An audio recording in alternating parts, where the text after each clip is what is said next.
Donc l'objet de notre visite à Bamako,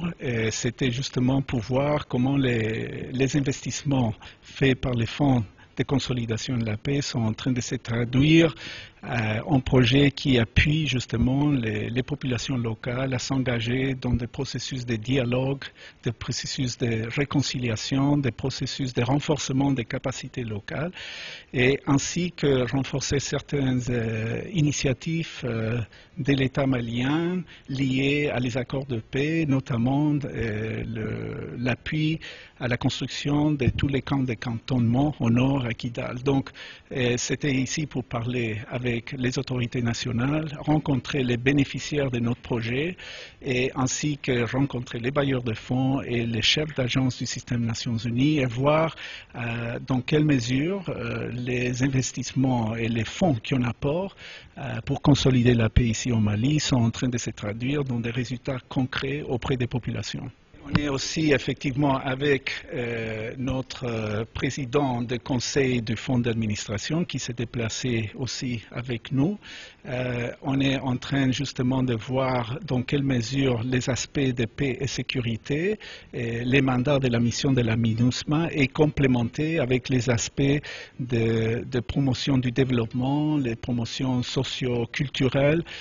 ainsi que le respect des droits humains et la formation, si on veut, des cadres nationaux, justement pour répondre aux atteintes des populations, aux atteintes de ces processus de paix, aux atteintes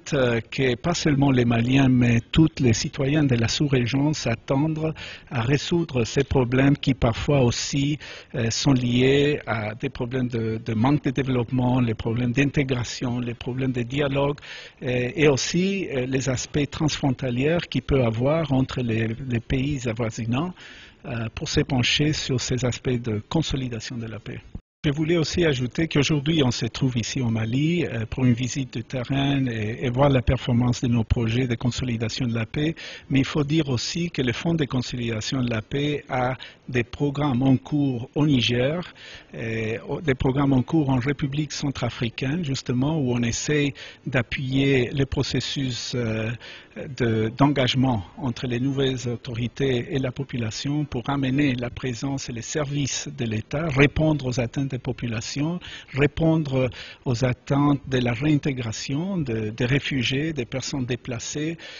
pouvoir promouvoir le rôle des jeunes et des femmes notamment, d'amener la justice, répondre à des questions de participation dans la bonne gouvernance des pays. On a des projets aussi qu'on finance à Guinée-Bissau. On a un programme très important au Libéria, en Côte d'Ivoire. On va se rendre au Burkina Faso justement pour voir comment les processus de consolidation de la paix, justement après la mise en place de ce nouveau gouvernement élu démocratiquement, quels sont les aspects de la réforme de services de sécurité puissent bénéficier de notre appui. On a aussi intervenu de façon très importante au Sierra Leone, en Guinée aussi, en appuyant des processus de prévention des violences autour des élections, en mobilisant les femmes notamment, qui ont joué un rôle capital dans ces dernières élections dans la sous-région. Les projets de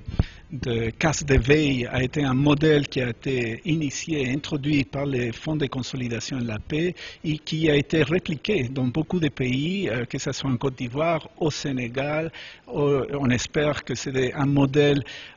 dans lequel on implique les jeunes, les femmes, pour réduire les tensions qu'ils peuvent avoir au temps des élections.